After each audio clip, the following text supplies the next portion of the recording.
Thank you, Nomzamo. Hello and good evening, global citizens. Look at all of us here, 60,000 strong, together in New York City.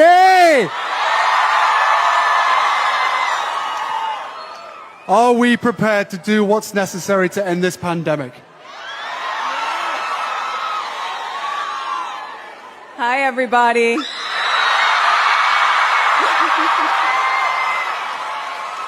It is so good to be back here with all of you.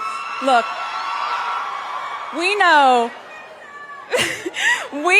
that it feels like this pandemic has been going on forever. We get it. It is a lot. And some people are just over it. But if everyone's over it, it's never going to be over. There's so much that we can do today, now, that can get us closer to ending this pandemic. And that's why we're all here.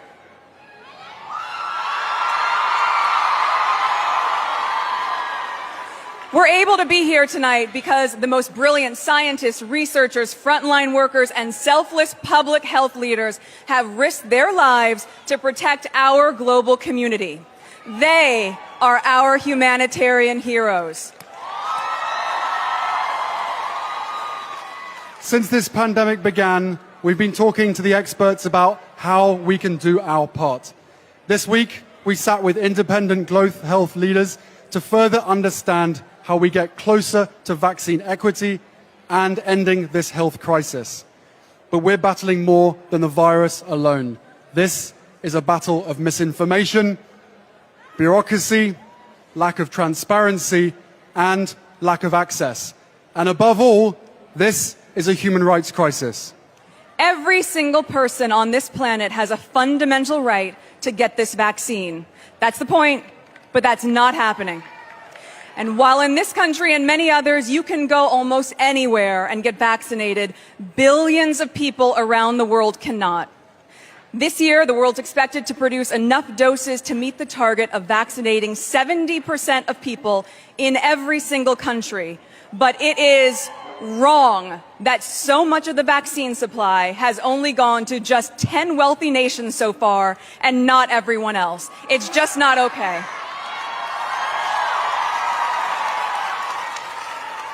Guys, we have what we need to vaccinate the world, but the experts told us here's what's getting in the way.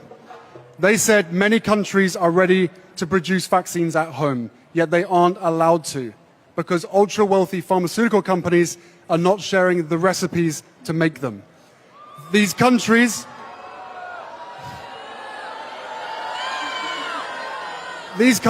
have the means, the ability, and the workers to start manufacturing.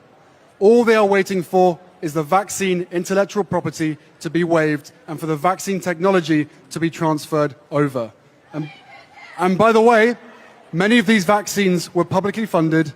They are your vaccines. You paid for them. And when we view this as a humanitarian crisis, which it is, control over a vaccine that can help save lives should not be solely in the hands of the fortunate few. The experts also told us that doses are being bought up and stockpiled by wealthy nations and sent later to developing countries, often when they're close to expiration and when it's already too late. Dose sharing commitments are so important and appreciated, but this cannot just be a charity operation. It's a fundamental human rights issue. And finally, in our conversations, these experts shared that how the vaccine is distributed and who it's distributed to should be left to independent international organizations who know exactly where the doses are most needed. Just think about the millions of vaccines that have been discarded this year. That's like throwing away life vests when those around you are drowning.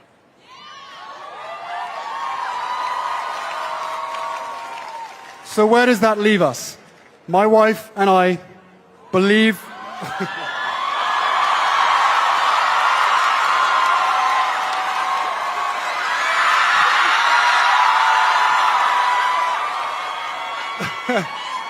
My wife and I believe that where you're born should not dictate your ability to survive. Especially when the treatments exist to keep you safe. So, global citizens, we ask you tonight, do you think we should start treating the access to the vaccine as basic human right? I don't think they heard you. Thank you.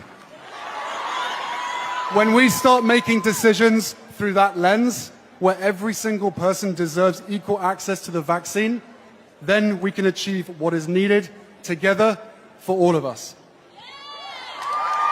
Now we are very excited to introduce a champion for global peace and equity, a leader and a new friend who we had the pleasure of meeting with earlier this week, U.S. Ambassador to United Nations, Linda Thomas Greenfield.